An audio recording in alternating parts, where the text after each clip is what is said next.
Good morning and welcome to Wellspring. My name is Vicki Avery and I'm a member of the Board of Trustees here, and I'm part of your Sunday, February 19th, 2023. That seems like science fiction. Anyhow, we have a few announcements as we always do to start off. Early birds.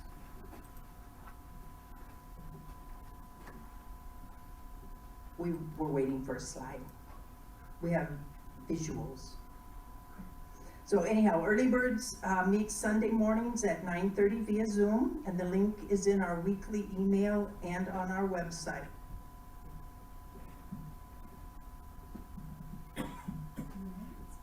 We'll just wait a moment till we get things up and running. Yeah, keep going.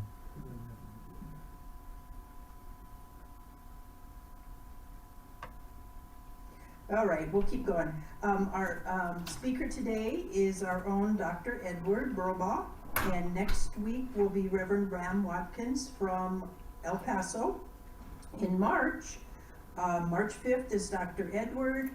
March 12th is our traveling monk, Brian Lotman is coming back to be with us.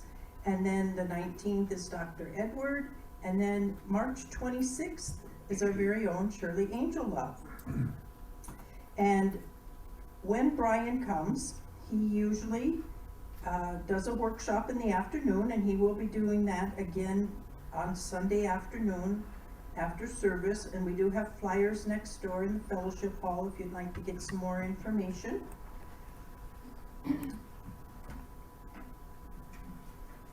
And our Thursday evening group meets every Thursday at 7 p.m. And it's not too late to join. Each week it's a different speaker. Different topics are discussed each week. This series will be talks with such authors as Bruce Lipton, Lisa Rankin, and Dr. Mike Dow and Lynn McTaggart. And you can either join us in person in the social hall or talk to Edward or Cleona to get the Zoom link for that information. And New Thought Ladies Luncheon is going to be this coming Thursday, the 22nd at 11:30 at CSL. And on Saturday, February 25th, that's this coming Saturday, Jean Geringer will be doing a dowsing class again, focusing on healing and taking a deeper look. And that is from 1:30 to 4:30 over in the social hall. And everybody is welcome. There's a $25 fee, and she does bring pendulums and divining rods and stuff if you would like to use those, or they are also for sale. And lastly, our prayer team remains ready to serve and to support you. You may submit a prayer request via our webpage or give it to Edward. And our prayer team meets virtually on Tuesday afternoons at 4:15 to pray with you. You may consider sitting in your quiet space during that time. We know that we are one in spirit, and the energy of prayer knows no limit. And speaking of prayer, we'll do an invocation now.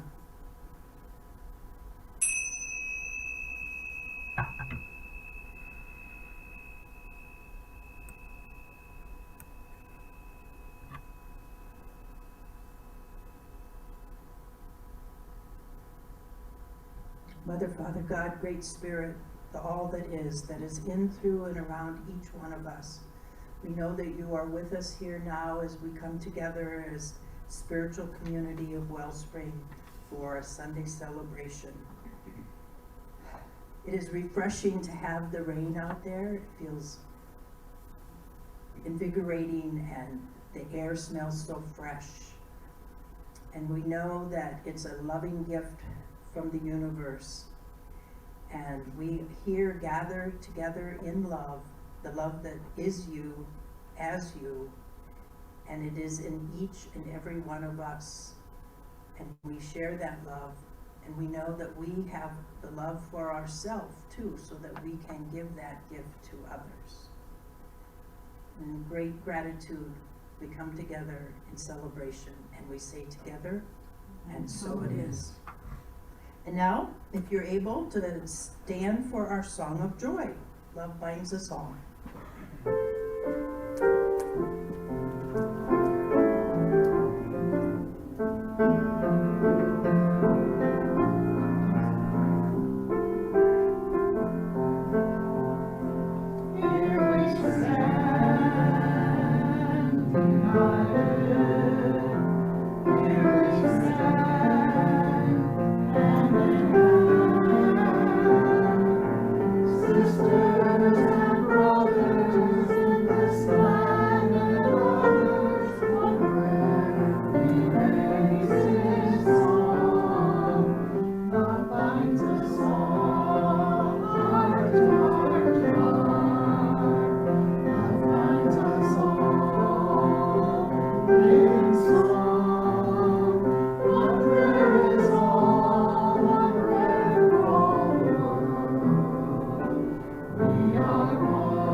really nice, Barry.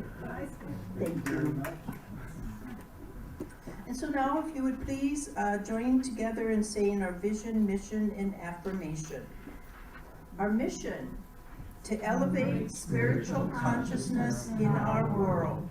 Our mission: to support individual spiritual quests through celebration, study, counsel, loving fellowship, and service. And our affirmation: this month, we remind ourselves that all love begins with divine love, and there is no greater expression of love than divine love. We acknowledge that divine love in continuing expressing itself through us, as us, and with us. We lift all as we extend this love to those we meet, and so it is. And now, Barry will introduce our guest musician. So, are you hearing me? Yep. Okay. First of all, I'd like to welcome Sadie's family. It's good to see all of you today. And her little sister, whose name I can't remember from yesterday, McKenna, is in the musical Matilda at the Las Cruces Community Theater. So go see her there. I think next weekend might be the last weekend. And now to introduce the star of the show today, Sadie. Sadie Carvlin graduated from high school a year early, about a year ago, and took some time off. She works at Grounded, good coffee place downtown. And she is now a freshman at New Mexico State University in the drama department. And so I'm very happy to introduce Sadie Carvlin.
Thank you so much for sharing your gift of music with us.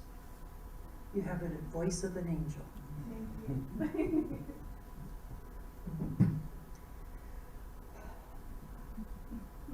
We're all going, wow, up here. So today's reading comes from The Course of Love.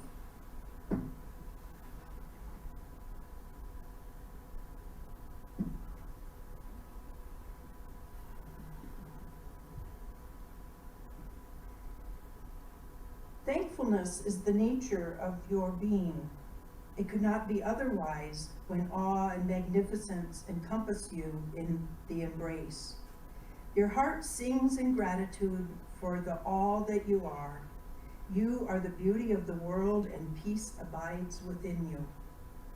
Peace is the foundation of your being. Not a peace that implies an absence, but a peace that implies a fullness. Wholeness is peaceful. Only separation creates conflict. Love is the source of your being. You flow from love, an outpouring without end. You are thus eternal. You are pure and innocent because you flow from love. What flows from love is changeless and boundless. You are without limit.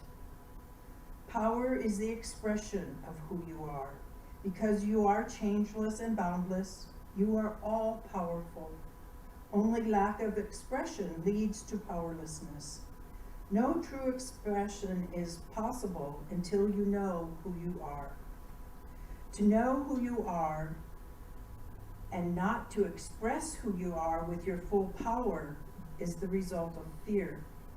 To know the safety and love of the embrace is to know no cause for fear, and thus to come into your true power. True power is the power of miracles. Miracles are expressions of love. You might think of them as acts of cooperation. Holiness cannot be contained, and it is not within your power to limit it.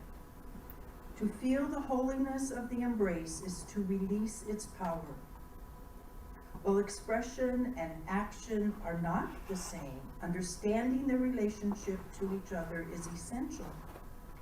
Expressions of love are as innumerable as the stars in the universe, as bountiful as beauty, as many faceted as the gems of the earth. I say again that sameness is not a sentence to mediocrity or uniformity. You are a unique expression of the self-love that exists in all creation. Thus, your expression of love is as unique as yourself. It is in that cooperation between unique expressions of love that creation continues and miracles become natural occurrences. And we are each a miracle. And now it's my pleasure to introduce Dr. Edward.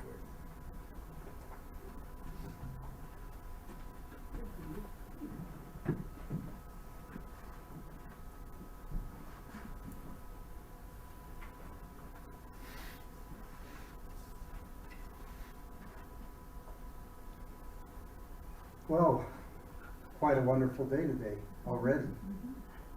Some beautiful music, a reading. Don't know, Barry, if you knew what today's topic was going to be, did you? Wait till you hear the next song. I know what the next song is. Yeah, I heard her practicing it, so I'm going to make sure I sit down before I hear that one. Yeah. Is that the modified version? Yes. Thank you. So today's topic, although someone told me it was a little bit late, is Happy Valentine's Day to me. All right.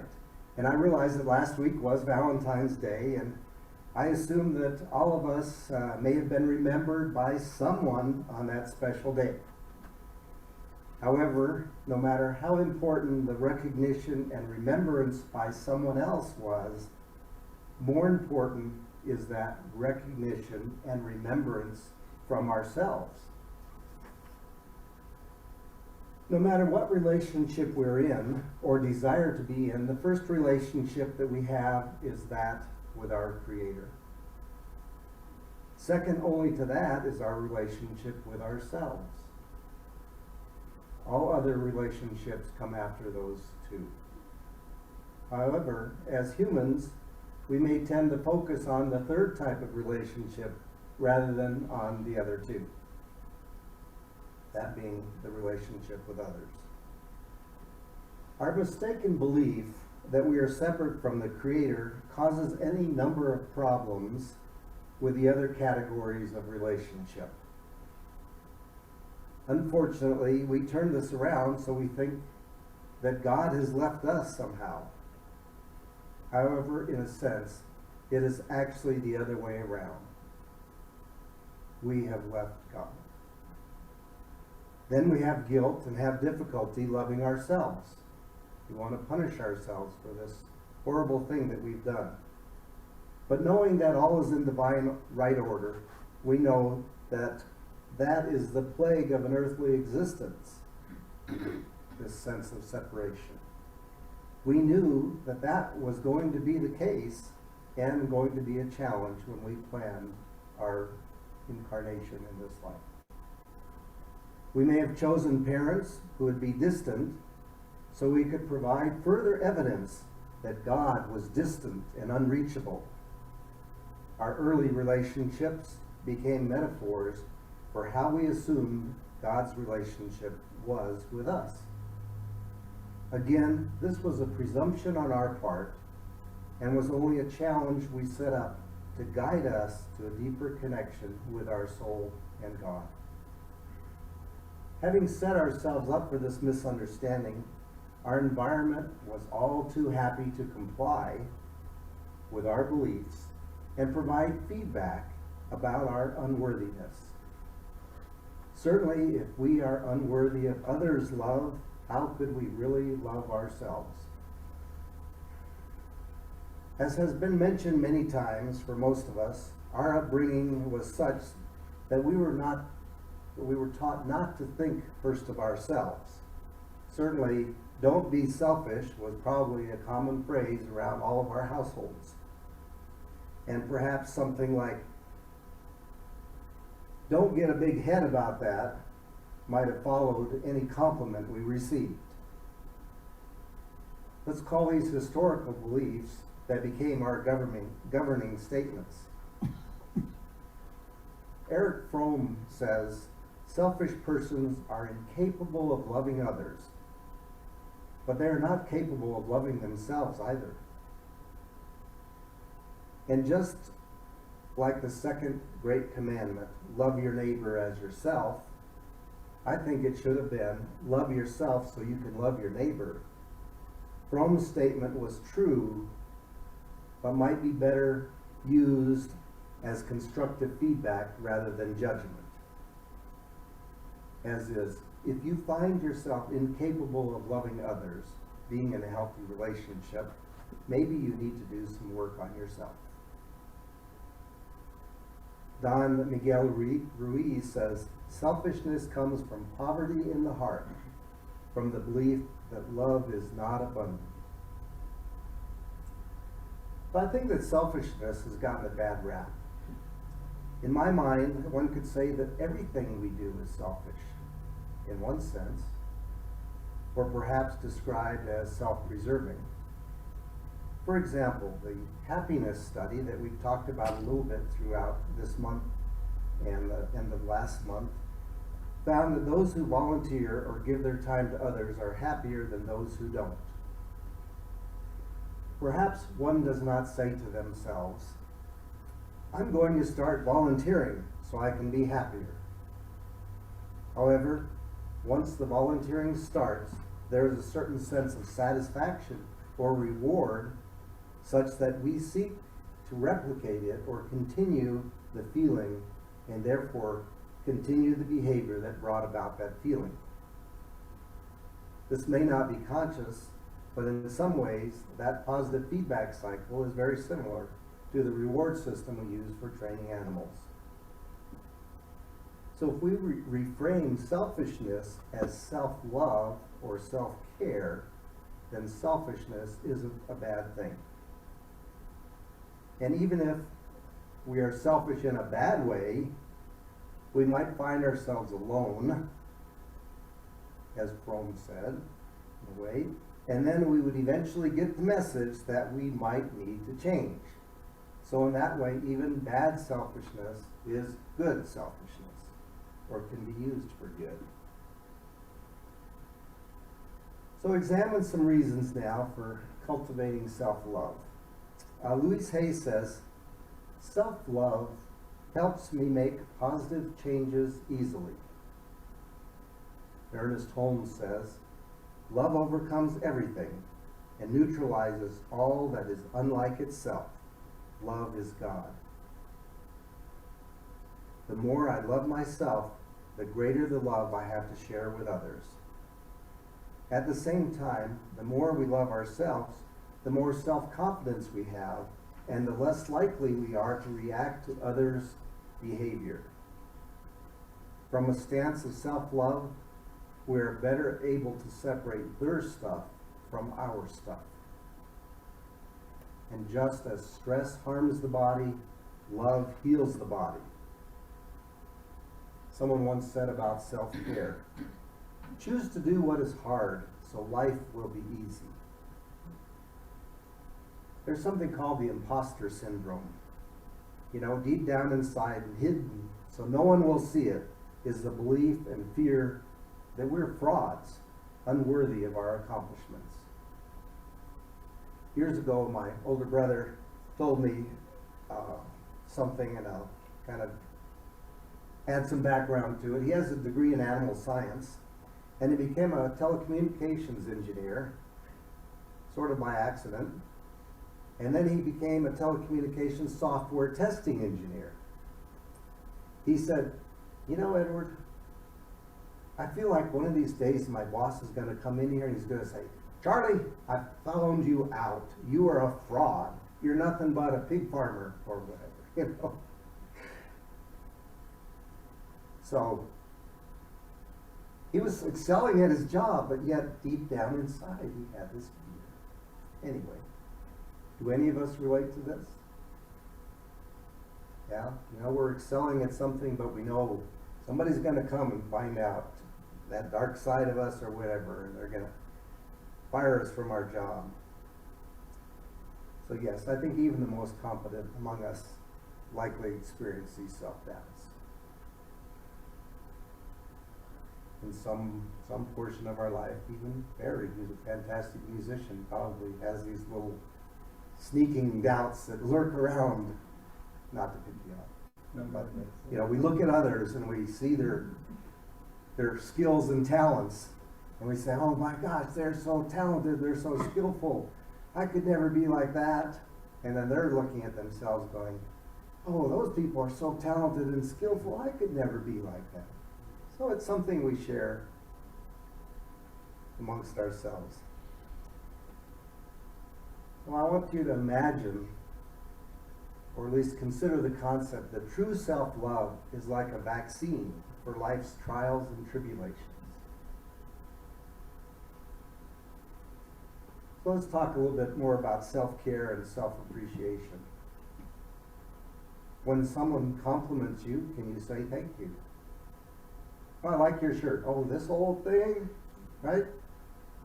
I mean, that's kind of, never mind. I was going to say that's kind of worn out, but yeah. When something joyous occurs in your life, do you say, and I've heard this expression among some folks, "Oh, thank you, Jesus." And not to be blasphemous there, but how about, "I deserve this"? Something joyous happens in my life. How about, "Thank me, I deserve this"? God didn't magically perform some miracle on our behalf. We were part of it. We contributed to it. We promoted it. We created it. And gratitude. Of course, we talk so much about gratitude, but there's the expression from the Bible, "As you sow, so shall you reap." Right? We kind of use it as an admonition to be good. How about we turn it around and say, when the harvest is good, thank the one who planted it. You know, we thank the rain, we thank the soil, but thank the one who planted it. It happens to be us, of course. For all the good things in our life, let us thank ourselves that we brought it about. You know, in affirmative prayer, we talk about something, we place it in the law. And we say the law always says yes. and the law doesn't know the difference. We have bounty in our lives because we placed the right thoughts into the law. You know, one of our expressions is, change your thinking, change your life. Let's turn that around. Our life is good because of what we planted, what we thought. Be grateful for what you have done. All of the events in our lives are what we have birthed in our mind or our consciousness as creative beings in the image and likeness of Spirit. In the same way, we might appreciate a work of art. Let us rejoice over the work of art we are, what we have created.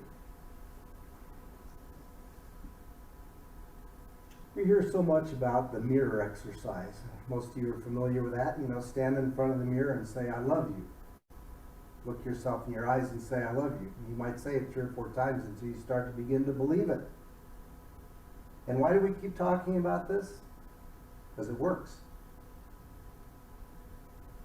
We've been reading a book by Eric Butterworth called Practical Metaphysics in our early birds. And there's a section called, Who Do You Think You Are?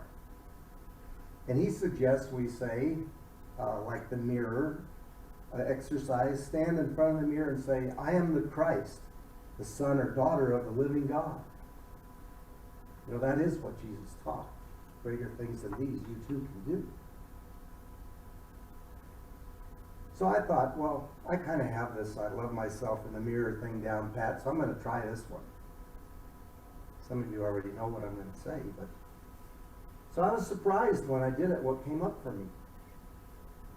You know, it's kind of like the who do you think you are to say you're the Christ. It brought up all my stuff from my early church teachings and learnings. You know, the one that said that Jesus is the only one, that you're a sinner, all those things. I didn't realize they were still there. So I'm going to say, let's think about the mirror exercise. We know it works, so why don't we do it? I suspect it may be because our ego mind, out of a sense of self-preservation, has all of these excuses not to do it.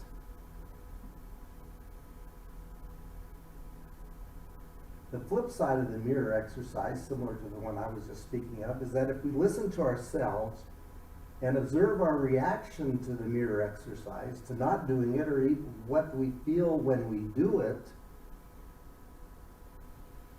these excuses and reactions just might shed some light or insight into where we need to do the work.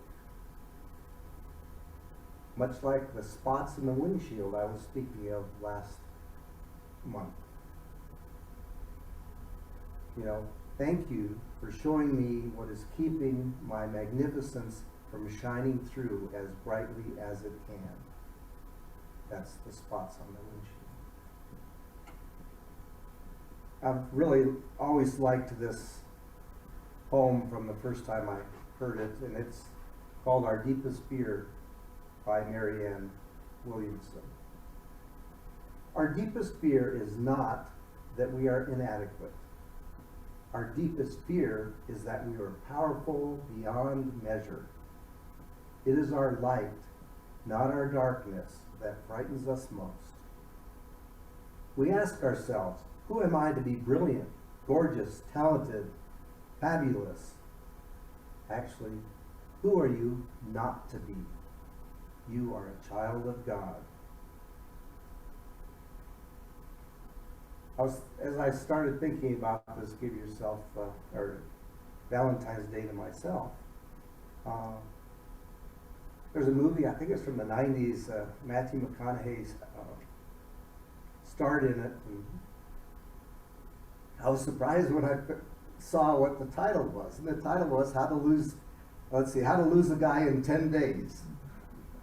But the thing that stuck in my mind was he was introducing a promotion or an advertising campaign to encourage women to buy diamonds for themselves. And so the statement he made was, ladies, frost yourself. As in buy diamonds for yourself. So I'm going to say it this way. Ladies and gentlemen, love yourself. Send yourself that Valentine's card. Write yourself a letter. Write yourself a love letter. You deserve it. And so it is.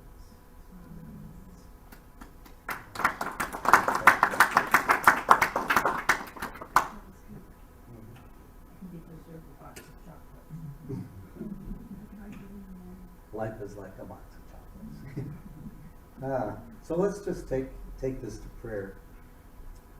And certainly the reading that Vicki read, talking about the way of love and so forth, it helps us to emphasize this love. We always start out our prayer knowing that Spirit or God, the divine source, is all there is. We are all a piece and a part of that oneness, that divine. And just as that divine is all-knowing and all-powerful,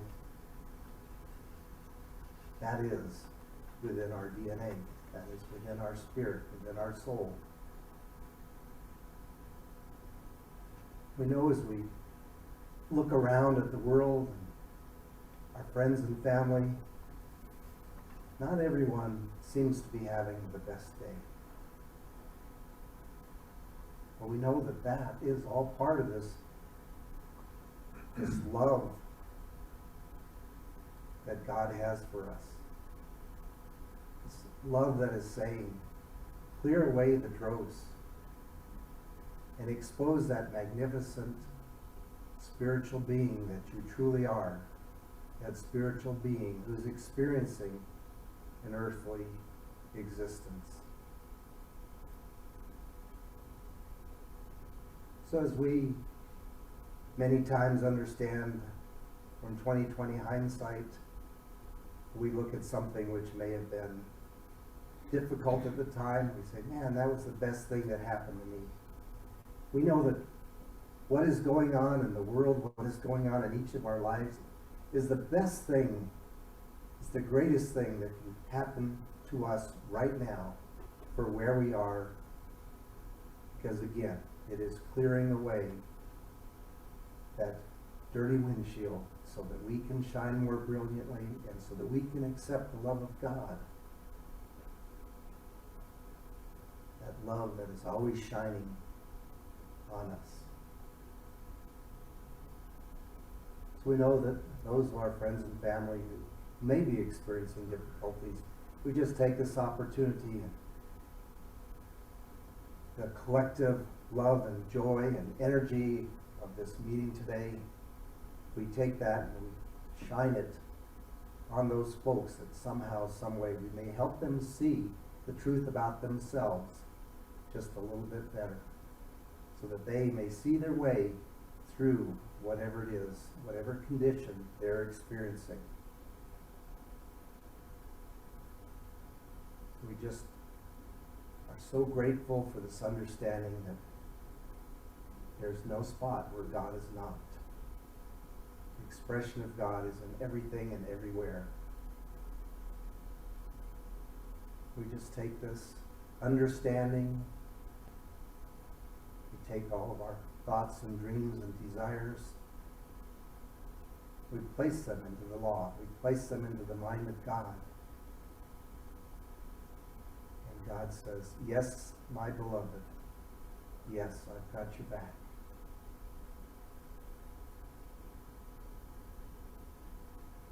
We know this is true, and so it is. So I heard rumor that there was going to be a song after this, which might be appropriate. So I'm open.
bless you. Thank you. She's coming back next week. Thank you. That was so beautiful. Thank you.